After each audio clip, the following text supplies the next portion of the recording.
morning. I'm Carlton pastor of Faith Christian Center Church, right here in Beaumont, Texas. And we're here on what's happening in our neighborhood. And today, my special guest is Miss Shaquina Nobles. Welcome, Miss Nobles. Thank you for having me, Pastor Sharp. Hey, tell us a little bit about yourself before we get started into all this good information. Well, my name is Shaquina Nobles, and I am the Deputy Emergency Management Coordinator for the City of Beaumont. I've been with the city for about 5 years now, working in the capacity of emergency management and just doing what I can for the community. I am a born and raised Beaumont citizen, so East Gill girl. East Gill girl, that's right. I know where that's at. I know exactly where she come from. Yes, born and raised right here in Beaumont. So the citizens of Beaumont are really my passion. So it's easy for me to do my job and get this type of information out because I genuinely care about the people and making sure that they have a home to come home to. Yeah. And they're prepared so that they worry less while they're gone. Now we're here today to talk about hurricane preparedness. Now, the hurricane season have already started, but we still need to be prepared. Now, of course, I'm praying that we don't have any hurricanes. I'm praying too. Hey, so what's the overall goal of the emergency management system? So the overall goal of emergency management, regardless of the disaster, regardless of the hazard, is to ensure that we prevent people from being injured, that we save lives, we protect property, and we protect the environment. That's it. Just like any first responder, I'm telling you, you put a bunch of first responders in a room and you tell them they can't go to somebody that's in distress or somebody in need, you take the wind from underneath their sails. So we plan and we prepare because we want everybody to first go home with their life. Yeah. Go home with the same way they woke up this morning. We want them to go home the same exact way. And then we worried about the environment and the property for that. But that's the main goal. Now, last year we had Tim Ochnercheck come on. Yes. Boy, that last name always gets me. It always gets me. But he came on last year to talk to us about, the hurricane and hurricane season. And so we're going to talk to you today. Now, we said that the hurricane season started June 1st. Yes. And it ends November the 30th. Right. That's correct. June Okay. 1st through November the 30th. That is the hurricane season. However, in our region, in our area, as we'll get to, is September, October, really beginning of August, mid-August, because if Hurricane Harvey hit us at the end of August, August, September, that is our peak time for hurricane season where we are often impacted, where we get hit a lot of times. And so even though, we're dead in the thick of it, we are actually at the peak right now for our people. So even though you don't start preparing June 1st like we encourage you to do, you still got time. As long as nothing in the Gulf, you got time. Yeah, because Rita happened in September 2005, Humberto 2007 in September, Eduardo 2008 in August, Gustav 2008 in September, Ike in September, Harvey in August. So So August and September.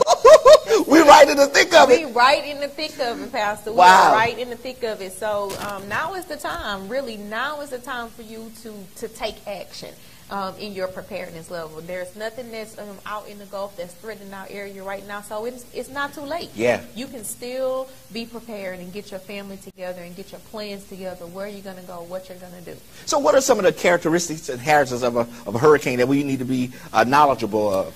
Okay, so hurricanes, they are really made up of three primary characteristics. One, they rotate in a counterclockwise fashion. Okay, the second thing is that they form that eye wall, that center of circulation. And a hurricane is nothing more than a well-organized, well-developed tropical storm. A tropical storm is a hurricane in the making. Wow. A tropical depression is a tropical storm in the making. Yeah. So hurricanes are really related to those tropical systems that are out in the Gulf. It is a tropical system. And because of that counterclockwise manner and because it forms that eye wall, we start looking at what's called the quadrant. If you were staring right down on a hurricane from 1,000 feet in the air and you split it into 4 quadrants, that upper right quadrant is what we call the dirty side of the storm. And the reason being is because that's where the energy generates. That's like the start of the hurricane. That's where you have more tornadoes that spin out. Wow. That's where a lot of the destruction comes in. So we're looking at where we are in relation to that right quadrant of the storm. You often hear it referred to as the dirty side. So when we're looking at the map and it says, well, the right portion of it is gonna to the east of us. Yeah, that's the whip. Yes. Yes, the hurricane is bringing the whip, and because of that, you know, we have we look for those hazards associated with each of those characteristics, because with hurricanes you generally have inland flooding, you have severe winds, you have storm surge, which basically is water that is coming from the ocean, from that large body of water, and dumping it right on land. That's what, when you hear the National Weather Service or Greg Boswick, as everybody likes to listen to. You know, Greg's been here forever. Yes. When you start hearing them talking about the storm surge of a storm, that's basically what they're saying, how much water that storm is bringing in. And because we as humans are, we're wind creatures. We're not water creatures. We can run from the wind. I mean, we can hide from the wind, but we have to run from the water. Yeah. Okay, I can't drink all that water, right? You're from East. Look, you from East Gill. I know you can drink some water, because that's why.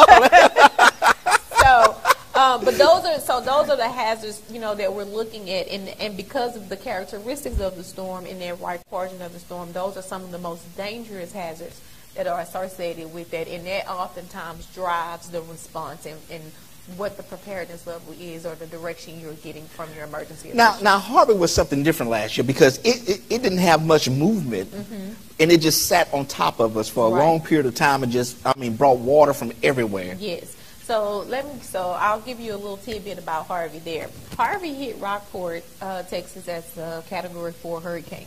And it kind of went to that right direction, following that right quadrant. Yeah. That's where the energy is generated, right?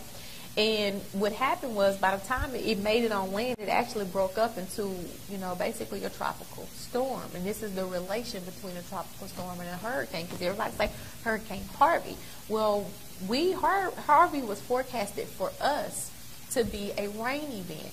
And they kept saying, oh, you're going to get about 20 inches of rain over a 5-day period. That averages out to 4 inches. If it spits outside, Pastor, we're going to get 4 inches of rain. So we're used to dealing with that much rain. We can handle, the city can handle that much rain. So you expect some localized flooding, but that's, you know, what we're going to get. However, with Harvey, Harvey kind of, the forecast changed that it was going to meander, which means it was going to stay there. And I said, I always cracked the joke. I was like, you know, Harvey must be a man, because it didn't ask for directions up out of here. It got lost and it didn't ask for directions. Okay, hold on. See, now that ain't right. That ain't right, Shaquita. That ain't right. You know, okay, you're going to joke about Harvey being a man. You know, y'all don't like to ask for directions. Well, now we got GPS system now. We got GPS. We don't need directions. We got GPS. Well, Harvey didn't have no GPS to get up out of here.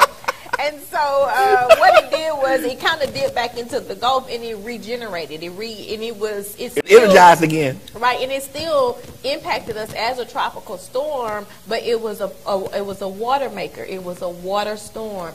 And I remember the Thursday night before we got the heaviest of rains, because we had been looking at the impacts that it was having on our Houstonian neighbors. And so we were looking at the impacts that it had on them as well.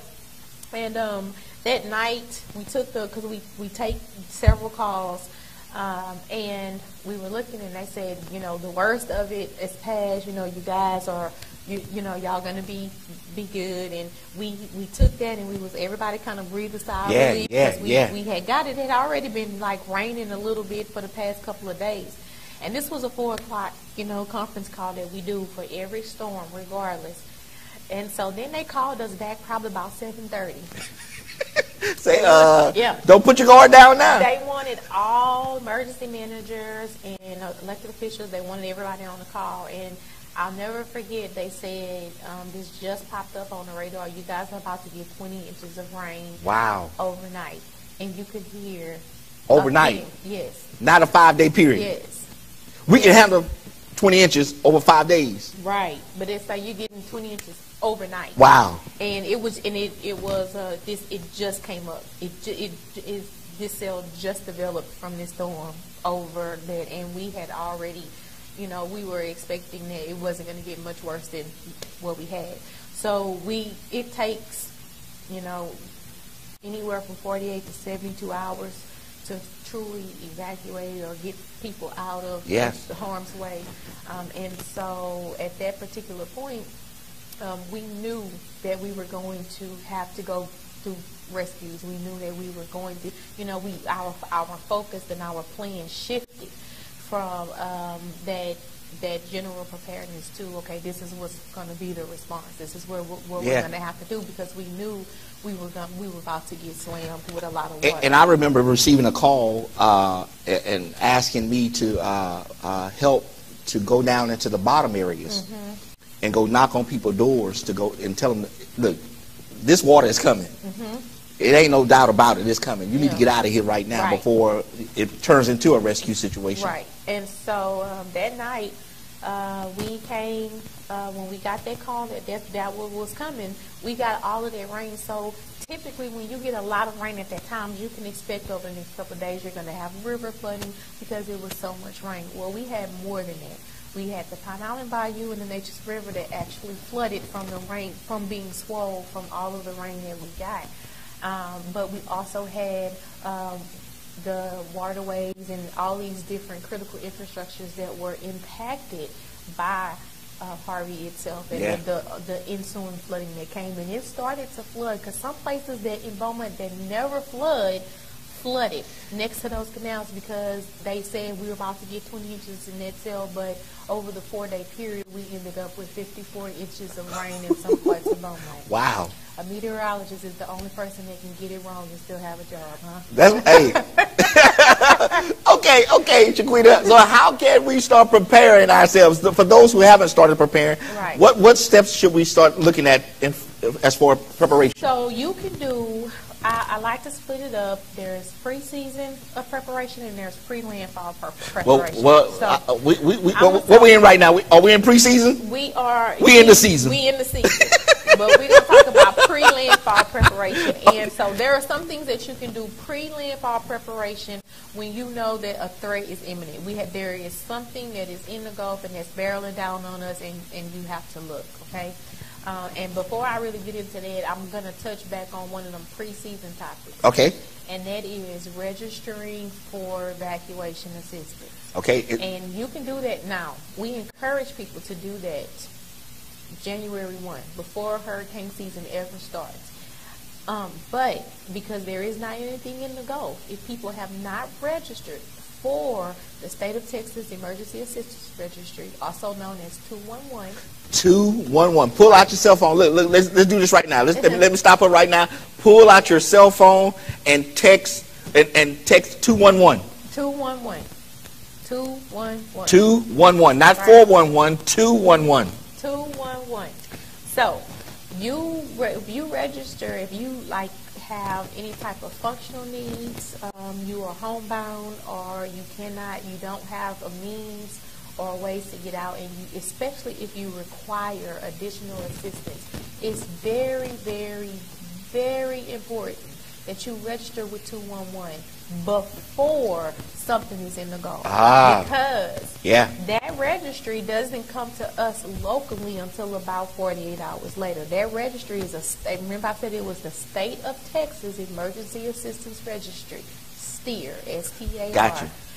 That registry goes there, they take all of the information, and they're going to ask you, are you in a wheelchair? Do you have pets? Special needs, They're going to ask you all about those things, because that's stuff that we need to know. And then we take that information, once it gets to our level, we take that information and we use it as a planning tool. That's how we know who our critical citizens are. Gotcha. That need to get That's assistance. good. That's good. So if you do it, and it's a storm out there, there's no guarantee I'm going to get that, or our office is going to get that information. So it's very, very important that if you have not yet registered for 211 and you know that you're going to need additional assistance, if you have those type of functional needs, that you go ahead and you register with 211. Now, they also could register for 311, and that's for the local emergency notifications, right? Right. So 311 is different from 211. Okay, 211 is the state. Right. 311 is a local mass notification system. That is what the city uses to, when people register their cell phones or their businesses, even their landlines, they can register their number. They receive local emergency alerts. Those alerts come from our office. They come from, you'll hear my voice, you'll hear Captain Otencheck's voice, you can hear Mayor Ames' voice, and it is telling you of a pending emergency that's going on in your area. Right. And we use that number for if there's a hazardous material spill. We use that number. Whatever it is that's affecting you, this is not the Amber Alerts. This is not something that's going to immediately buzz through your phone. This is something that you have to opt in for. Gotcha. So you can call 311. That's the easiest way to do it. Yeah. You can go to www.dstan, S-T-A-N, www.dstan, D as in dog, stand. No, stand, T-H-E, stand. dstan, okay. .com. You can register for it there, or you can go to our website and register your cell phones, and that's to receive local alerts. As a matter of fact, I think we're going to put that on the bottom of the screen in just a moment. www. There it is, right there. Right. You can text or call 311. Okay. And that's to get local alerts, or you can register online at www.thestand, T-H-E-S-T-A-N-D .com. You can register there, and you will get local alerts to your cell phone, and that is coming from the local Office of Emergency Management. So if you live or work in Beaumont, and once you do that, you're done. You only register for 311 one time. Okay. When you register for 211, that's an annual thing. Gotcha. You Okay. register for 211 because it's the stand. T-H-E. T-H-E stand. Yes.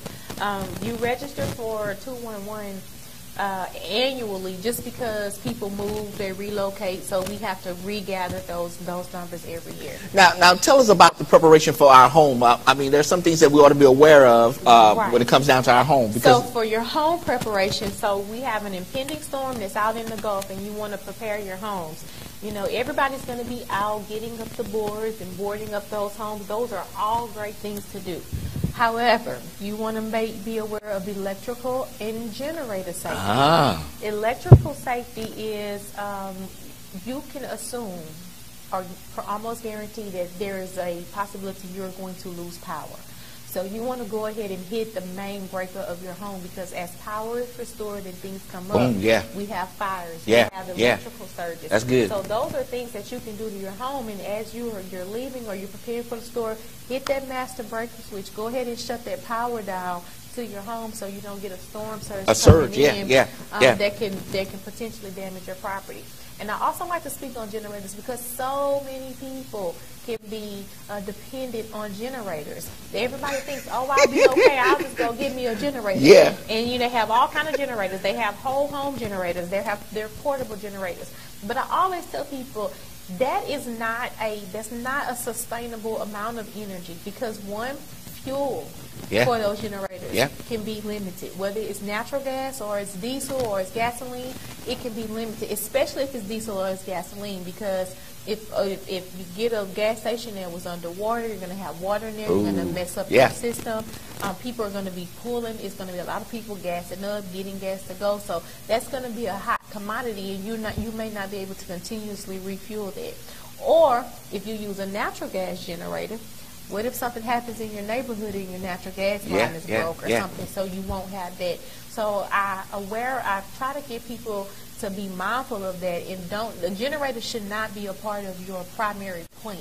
Okay, it's a luxury. Okay, it should not be a part of your primary plan. Queen and I'm telling you, hey, there are people watching like, I got 2 generators. Right, there's some people are telling you that, but when you have that, when you have those generators and you have to ventilate those generators, or you have things coming in, there's a certain level of danger there. And I'm not saying don't use your generator. Right. I'm saying just don't make it a primary piece of your plan. Your plan should not center, your personal plan should not center around a generator. And then another thing you can do to protect your home, and not just your home, but your neighbor's homes, and that is prevent from backyard missiles. You know what a backyard missile is? No, you tell me what a backyard. I got an assumption what it is. There's something flying in the air that's about to hit you. That's right. Backyard missiles are those trampolines, those barbecue pits, Yeah. those lawn Oh, that's furnitures. good. That's good. And so what I tell people down is bolt it down or bring it in. If you can't bolt it down, you need to bring Oh, it that's in. good. And because, like I said, not only does it protect your property, but it protects your neighbor's property as well. Because things get to flying. I remember for Hurricane Ike, for my house, we had somebody's trampoline in our yard. I didn't know where that trampoline came from. What you say? I got a new trampoline today. But it was that trampoline was actually lodged in the window in my house for Wow. Hurricane Ike, and we have no idea, even to this day, where that trampoline came from. So those are things that that you can do. You can prevent those backyard missiles there as well. So again, if there's, if you have something that's not tied down or put it inside your home or your garage, something to that effect, so it won't be a missile flying around hitting somebody, right? And hurting somebody. Right. That's right. And damaging property. And damaging property. Now, what about let's just say that somebody has medication, needs medication. What do you recommend for that? So what we tell people for that is, first of all, we want you to pack a Go Kit, and a Go Kit is exactly as it sounds. A Go Kit, grab it and go. It's something you can grab and go, and it should include, changes of clothes, non-perishable food, so that you can snack on while you're on the road, like your essentials, toilet paper, paper towels, those type of things. But you should also include your medication, and you want to include at least 2 weeks worth of medication, because if there is a storm that impacts a community that long, you can expect for the community to be down, the pharmacies to be down for at least 2 weeks. So you want to do at least get you 2 weeks worth of medication packed with you and ready to go. And communicate with your pharmacist, whether you use a private pharmacy or even a commercial pharmacy. Make sure that they have your information. They have a sister pharmacy if you use those private pharmacies, so that wherever you're planning to go, there's a connection that you can be made. Or, bring your pill bottle with you, because your pill bottle has your script information. Gotcha. It has the doctor that prescribed it. So you want to keep that information and make sure that that's in your Go Kit. And then you want to include in your Go Kit any essential documents, whether it's your marriage license, your driver's license, your social security card, passport, your insurance. Those things need to be in your Go Kit as well. You want to keep those things in your Go Kit. There, that way it's with you. And I suggest, what I tell people all the time is those Gladlock zipper bags. The freezer bag? Yes. If you stick that, it's perfect for an 8x10 sheet of paper. Wow. So if you stick that in there and you put that in there, you close that up, you will be able to protect it from getting wet, protect it from the elements. Those are good tips that you can do to make sure that you have those types of things. Now, Shaquina, you remember back in 2005 when Rita hit? Mm-hmm. I mean, and we were all trying to get out of here. Yes. But then that was a problem because a lot of folks ran out of gas. Right. So what we have done, the state has implemented what's called a fuel surge plan. So all the gas stations that are along the evacuation routes, when you're traveling down 69 or I-10 and you look in the shoulder and you see those hurricane symbols, that means that highway or that road is an evacuation route. And so any gas stations that's along there, they top off their gas, those tanks, at June 1, and they keep them full throughout hurricane season. But you, as a citizen, what you can do to be prepared is to keep your gas tanks half full. Because, one, it's not as much of a pull on the resources that you have, so we're not running everything dry. Two, you can get, these days in these vehicles, you can get a lot further on a half a tank of gas than you can with no gas. And a lot of times you'll get far enough out to where then you can stop and then refill. Right. And you're out of the danger zone, or you're out of where you have a lot of people going. So those are some of the things that you can do. But we encourage you to keep your gas. If you keep it on the halfway mark, it's I always say a glass is half full, not half empty. That's how you have to think about it. You keep it on the halfway mark, and that way you already halfway there. So if something should pop off in the Gulf, and we're not sure which direction it's going to go, the people who are watching today need to make sure that, hey, listen, let me prepare and go ahead and keep my tank half full. Let's put some gas in there and at least get it to the halfway mark and keep it at the halfway mark there. Okay, what about Fido, the little pooch? You know, the little dog so and the little your fur babies. Yeah, my fur babies. That's your family. Look. And you said that right, because some people got these dogs and these little miniature dogs, and they are part of the family. They are their family. And what we tell you is make plans for every member of your family, including your fur babies, because your fur babies. Because we do not want those babies end up, and unfortunately we have people who leave their animals at home, they leave them tied up, they cannot fend for themselves, and any animal, I don't care how domesticated it is, will revert back to its natural state once it goes a period of time without food, without water, something to drink. And as you have firemen and police officers that are patrolling, energy workers that are rebuilding the city's infrastructure, you have to, they don't need to be chased or bitten by a bunch of hungry animals and cats and dogs and things like that. So make those plans. Wherever you're going, make sure you can bring pets. That's a good. I was just gonna say that's a good question to ask if you go into a certain hotel and you know which ones to go to. If you have pets, ensure that they are pet friendly. See if wherever you're going, if there's a boarding agency or if there is some type of a kennel service that can be provided. There, if you end up in a shelter, you want to ask the shelter, is there a place for animals? Because they're moving forward with ensuring that the pets and that people bring with them, they have a place to stay as well. Wow. Okay, so let's just say I need to start making evacuation decisions. Some people wait until the last minute to decide to evacuate, but you don't recommend that. No, I do not recommend that. So when it comes to the decision to evacuate, there are things that we're doing to make the decision to call for a mandatory evacuation. And that one of those things is we are looking at the local National Weather Service that services our area. Our area is serviced by Lake Charles National Weather Service. So we're in constant communication with them. We're in constant communication with partners at the National Hurricane Center in Florida. And we have conference calls with those. Remember I was telling you those conference calls? The 4 o'clock call. Yeah, we do one at 10, one at 4. 1 at 10, 1 at 4. We do that.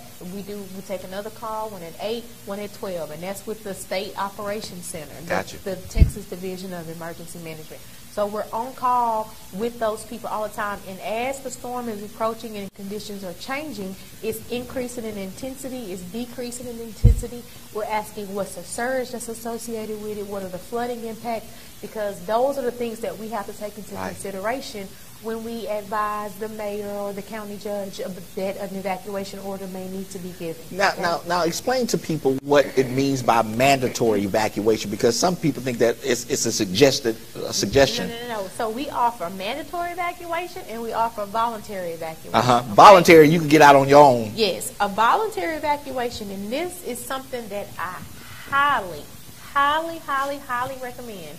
A voluntary evacuation is whenever we say we volunteer. If you want to leave, you can leave, you should leave. If we give a voluntary evacuation, there is a pretty good chance, a mandatory chance, it's coming right behind it. And the reason is because with a mandatory evacuation, one, we're going to start in daylight hours because we have to be able to see. We have to organize and get people who can't get out, who have no vehicles. So those are the things that we're working on once that voluntary evacuation has been given. So if you have the means to get out, don't wait for the mandatory. Because once you wait for the mandatory, then you have to go the direction we send you. Wow. You can no longer take the back roads. You're going to run into the police officers. You're going to run into the state troopers that's going to direct you in one way. And that's good to know, because voluntary, you can go anywhere you want to go. Right. Just get out of the storm surge. Right. You can get out. Wherever you decide that you're going, you can go that way. You can move, and you can get out and go that way. However, once a mandatory is leaving, you're going one direction. You're going one direction. and then you have to go there. So we encourage people, don't wait for a mandatory evacuation, because just like we're reviewing those decisions and we're looking at that, you guys are looking at the news, you're looking at the local news, and the same information that they're putting out is the information with regards to the weather. It's the same information we're getting from the stores. We're getting it that we're all on the same calls. Right. Listening to what's the forecast, what's coming down, and what's going on. So when you can see and foresee and heed that, and you have the means to get out, go ahead and leave. I can't control your movement. If a voluntary is given, you can go and come freely as you please. But once that mandatory has been given, you have to evacuate the area. And then, you have to consider your family. You have to. And your extended family, because, I mean, yes, you got to get them out too. Yes. And so when you make that decision, and I always tell people, if you have a friend or a family member that you can help, take them with them, because you are going to love them. You are going to care for them a lot better than someone at a shelter will.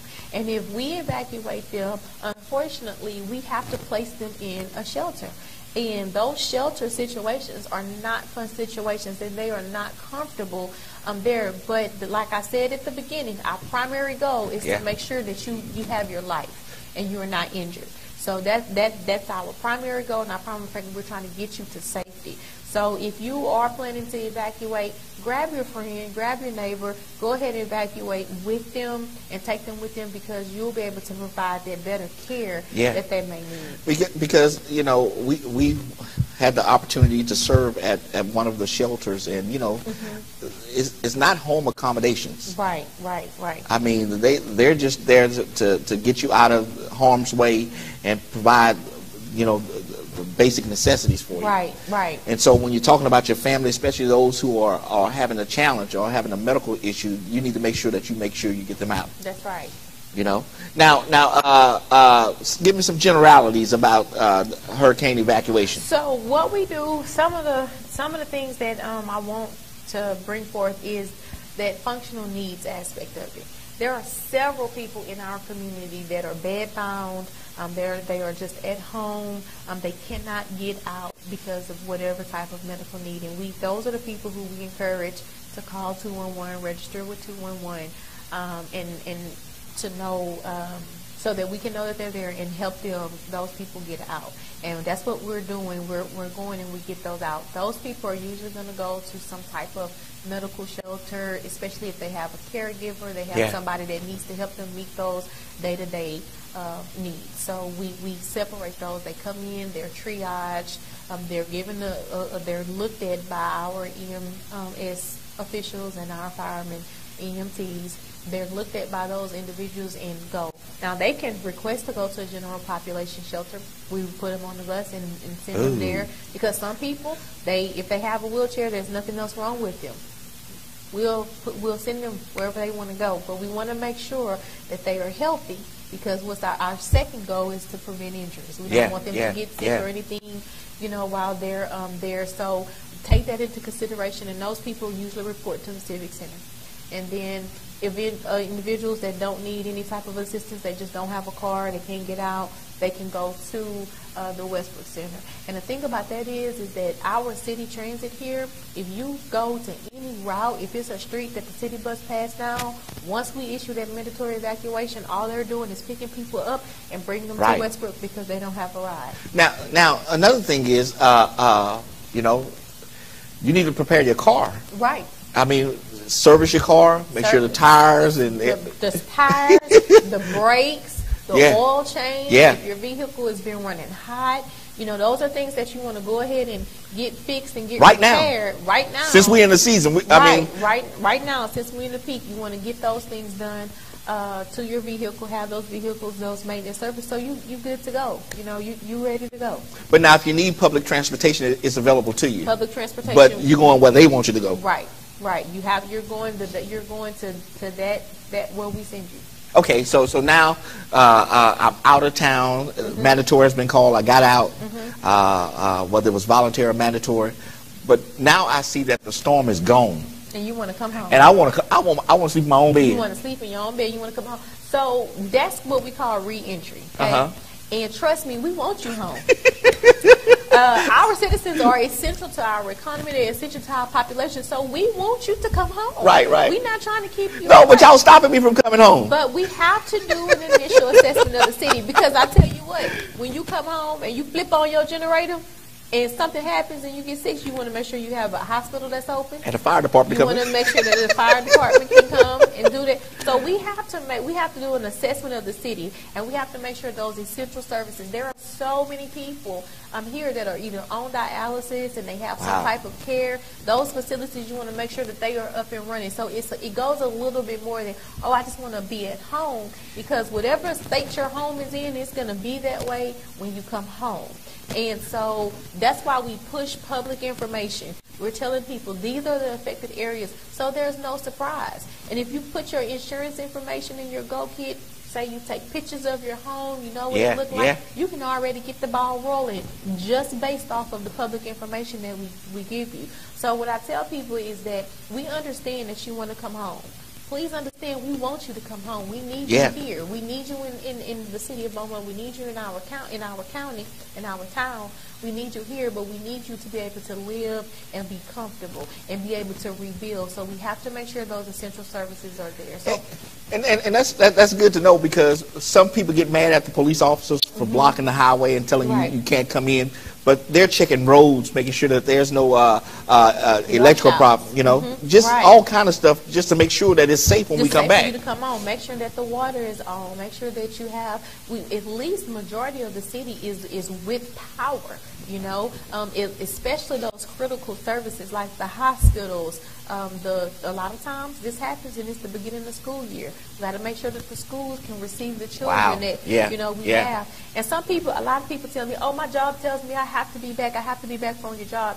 And what we tell them is that any business that is essential to the essential services that the city provides, if they provide those type of services, they are in communications with the Emergency Operations Center. And we review those on a case-by-case basis. And they give us a list of their employees that needs to come in. Once we say, yes, this business needs to be functioning operational, and they tell us these are our essential people that have to come back, we allow those people to come back. But we allow those employees, not the whole family that's coming with that person. It is that employee, because they are there to do a service, to do a job, and we're trying to make sure that we have it. Now, once the city gets the population and the essential services back up and running, everybody's coming home. And then we go back to your registration with 211 and 311, because now you hit us with a mass text saying it's okay to come home. Right.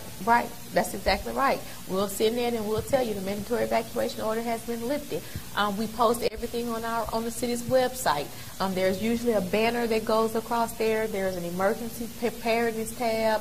Public information is coming out of that. And you want to use vetted sources. The city has a PD Facebook page. That's good. There is a PD Twitter page. They have a PD Fire page, and there's a main City of Beaumont page. And then all the local news organizations. Right. And so you want to use vetted sources. A lot of times people will take something on Facebook and they'll twist it, or they'll make a rumor, or they'll start, and it's not. So if it's not coming directly from the city source, if it's not coming directly from the city website, directly from the city's Facebook page, or city entity's Facebook page, then it's not a vetted site. And what I encourage people to do is start following BPD page now. Start following the city's page now, because then you won't have to worry about, well, is this a real site or is this a fake account or something like that? Because unfortunately, even during disasters, people they prey upon those communities that have been affected in the victims that we have there.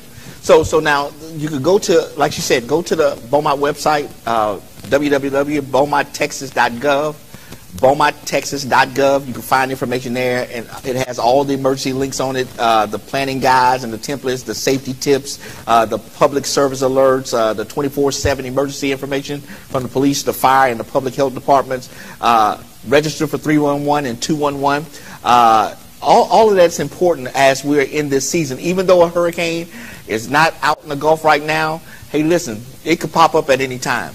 So we want to make sure that you get the information that you need. Now, I'm going to put Shaquina's information on the screen right there. If you have any questions, Here's how you get in contact with her. It's right there on your screen. It's the Deputy EMC, 700 Orleans, second floor. Office number is 409-980-7285. Again, that number is 409-980-7285. She can be reached by email, shaquina.nobles@beaumonttexas.gov. Again, it's right there on your screen. So I'm going to leave it up there for a few more seconds so that you can gather all of that information, because it's so important that you know who to contact. And here's a resource from our city in telling us how we should handle a hurricane. Great. Shaquina, thank you so much for joining us today. Thank you. Some great information. Thank you for having me. In our closing moments, what would you tell the people that's watching? I would always tell people it's not a matter of if a disaster happens, it's when the next one is going to happen. So let's all be prepared, and let's work together as a community, and let's build together as a community. Again, register with 211 state, 311 with the local city here. Get the information that you need in order to make proper decisions for your family, for your friends, for your neighbors. Listen, I want to thank Shaquina for joining us today, and thank you for joining us on What's Happening in Our Neighborhood, and we will see you next time on our broadcast.